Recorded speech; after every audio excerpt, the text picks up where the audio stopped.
ஆண்டவரே குலதெய்வமே என் மக மாத்திரம் நல்லா வந்துட்டா 6 அடி வேலை குத்தி உன் சன்னிதானத்துக்கு கொண்டு வரணும்னு சொல்லி என் வாயில அழகு குத்துறாங்க பாருங்க, அடையாளம் இருக்கும் பாருங்க.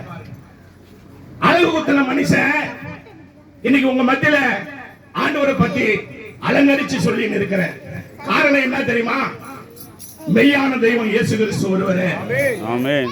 இரண்டு தேவனுடைய பிள்ளைகளே, என் வாழ்க்கை இப்படியே போகுது, சீர்கெட்ட வாழ்க்கை. பாருங்க, ஒரு நாள் போயிட்டு வேலையில இருந்து வரேன், வீட்டுல போய் படுக்கிறேன். என் வீட்டுல ஆடு மாடு எல்லாம் இருக்குது, மாட்டுக்கொட்டா இருக்குது. அன்பான கத்தோட பிள்ளைகளை, போய் படுத்தவன் தான் சும்மா ஜுரம் அடிச்சது, அவ்வளவுதான். ஒரு நாள் ஜுரம், 2 நாள் ஜுரம், 3 நாள் ஜுரம், 1 மாசம் காய்ச்சலா காயுது. என் உடம்பு ரொம்ப சவுண்டா, ரொம்ப நல்ல பாடியா இருப்பேன். ஒரு ஆளு என்கிட்ட 4 பேர் வந்தாலும் நான் ஒரு ஆளு சமாளிப்பேன். அப்படிப்பட்ட உடம்பு இருந்த நானு நாளுக்கு நாள் நான் என்ன செய்யறேன்னா, என் உடம்பு தானா உருகி போகுது. எனக்கு எங்க அப்பா அம்மா கொடுத்த கடைசி சொத்து என்ன தெரியுமா? ஒரு கிழிஞ்சு போன லுங்கி, ஒரு கிழிஞ்சு போன பனியனு, பொத்த பாய், ஒரு தலக்காணி, ஒரு பெல்லா, ஒரு குளுக்கோஸ் பாயிண்ட், ஒரு பிளாஸ்டிக் டம்பர். மூத்த மகனுக்கு என் தாய் தகப்பன் கொடுத்த கடைசி சொத்து அதான். பாருங்க, இப்படியே போது. எங்க சொந்த பந்தமெல்லாம் வந்து பார்த்துட்டு போறாங்க. எல்லாரும் கேக்குறாங்க அப்பா அம்மா கிட்ட, இப்படிப்பட்டவனால இந்த வயசுல இவ்வளவு பெரிய மரண வியாதியா இருக்கிறானே, இவனை கொண்டு போய் எங்கேயாவது பார்க்கலாமே அப்படின்னு சொல்லி கேக்குறாங்க அப்பா அம்மா கிட்ட. இவனை பார்த்து இவன் நல்லானாலும் மறுபடியும் என்ன ஒதுக்கிதான் போறான், ஊர் சண்டை வாங்கி வைக்கதான் போறான். இவன் காப்பாத்துறத காட்டிலும் செத்து போனா 3 நாள் துக்கம். இவனை தூக்கி போட்டுட்டு இருக்கிற 2 பிள்ளைய நாங்க பாத்துக்கிறோம்னு சொல்லி எங்க அப்பா அம்மா என்ன பண்ணாங்க, வெசியா போனாங்க. எங்க ஊர்ல கிராமத்துல நெல் பிடிக்கிற கோணிப்பை, பச்சைப்பட்ட கோணிப்பை, பெரிய கோணிப்பை, அந்த கோணிப்பை எடுத்து வந்தாங்க. என் பக்கத்துல போட்டாங்க. எங்க அப்பா அந்த 2 காலை பிடிச்சிருந்தாரு, எங்க அம்மா அந்த 2 கையை பிடிச்சு அந்த கோணிப்பை மேல எடுத்து வச்சு அந்த கோணிப்பையோடு எடுத்து போயிட்டு, இந்த மாதிரி வேலை இருக்கும் சாயந்தரம், அந்த மாட்டுக்கொட்டால போட்டு செத்தா 3 நாள் துக்கம் தூக்கி போட்டான்னு சொல்லிட்டு போய் நின்றாங்க. யோசிச்சு பாருங்க, சிங்கம் போல வாழ்ந்த ஆளு நானு. என் முன்னாடி ஒருவனும் பேச முடியாத ஆளு. ஒரு நாள் வந்தது வியாதி. ஒரு மனுஷனுக்கு வியாதி வந்தா தான் தெரியும் நல்லவன் யாரு கெட்டவன் யாருன்னு புரியும். இருக்கும்போது தெரியாது. பாருங்க, என் கண்ணு கலங்குது, அழறான். அப்படியே என்னால துக்கத்தை அடக்க முடியல, அப்படியே போகுது.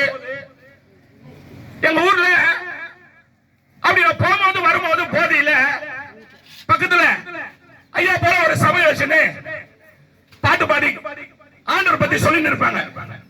இயேசு உண்மையான தெய்வம், இயேசு வியாதியில சுகமடைகிறாரு, இயேசு யாரு நேசிக்கிறார், அவர் நேசிக்கிறாரு, இயேசு தான் மெய்யான தெய்வம்.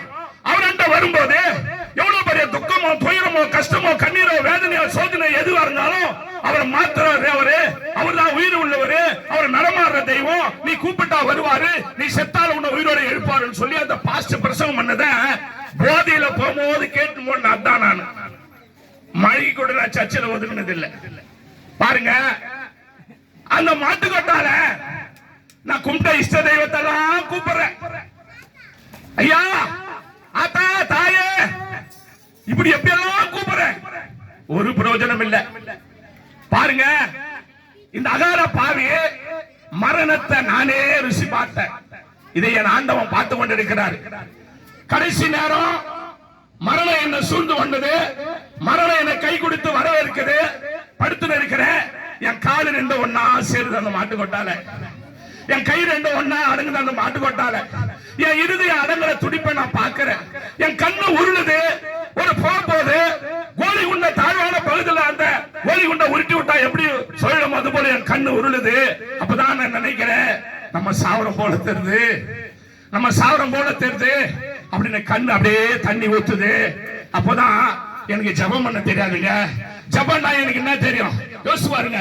மார்கழி மாதத்துல மார்கழி திங்கள் மதினாலும் நீராட போதுமே போதுமே நீரடிய என்ற பாடலை பாடுவேன், முருகர் பாட்டு பாடுவேன், எல்லா பாட்டு பாடுவேன். எனக்கு என்ன தெரியும்? இயேசு பத்தி யார் எனக்கு சொன்னா? ஒண்ணும் தெரியாது, எனக்கு ஜபம் பண்ண தெரியாது. ஆனா ஒண்ணு நினைச்சேன், ரத்தமத்த தான் சூடா இருக்குது. ஐயா, உன்னை உண்மையான தெய்வம்னு அந்த ஃபாதர் சொன்னாரு. இயேசு கிறிஸ்து மெய்யான தெய்வம், அவர் செத்து போனவங்களை உயிரோடு எழுப்பாருன்னு அந்த ஃபாதர் சொன்னாரு. அப்படிப்பட்ட தெய்வம் உண்மை உள்ள ஒருவர் நீ இருப்பீரானா, என் தாயார என் தகப்பனால ஒரு கோழி மேல சுத்தி மாடுகளோட மாட்டுக்கொட்டால பார்க்க வேண்டு கிடைக்கிற எனக்கு உயிர் பிச்சு கொடு, உனக்காக நான் எதையாவது செய்யறேன்னு சொல்லி நினைக்கிற பாருங்க. அந்த நினைச்சு அந்த நொடிக்கு ஆண்டோடைய கிருபையால அன்னைக்கு காற்றடிக்குது, மழை அடிக்குது, மின்னல் மின்னது. ஆண்டோடைய மகாபெரிய கிருபையால அந்த மாட்டு தொழுவத்துல என் கண்ணு ரெண்டும் மூடி இருக்குது பாருங்க.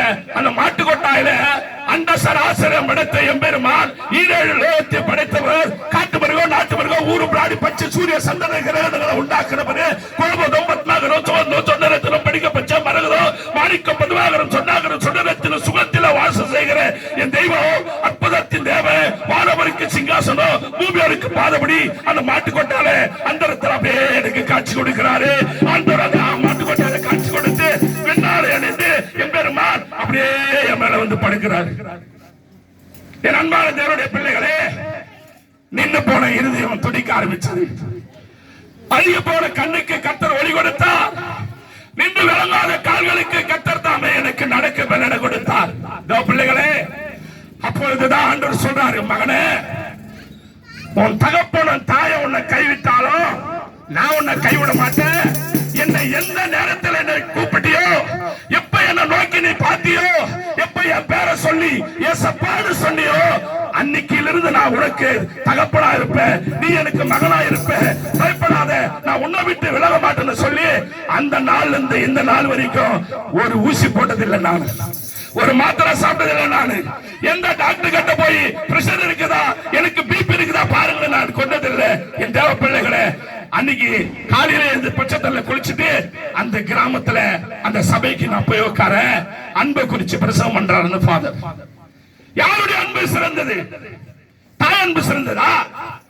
தகப்பன் அன்பு சிறந்ததா? கணவன் அன்பு சிறந்ததா? மனைவி அன்பு சிறந்ததா? எல்லாம் பச்சை இருக்கிற வரைக்கும் தான் நல்லா சிரிச்சு பேசுவாங்க. காலி ஆயிடுச்சுன்னா எனக்கு என்ன செஞ்சேன்னு கேட்பாங்க.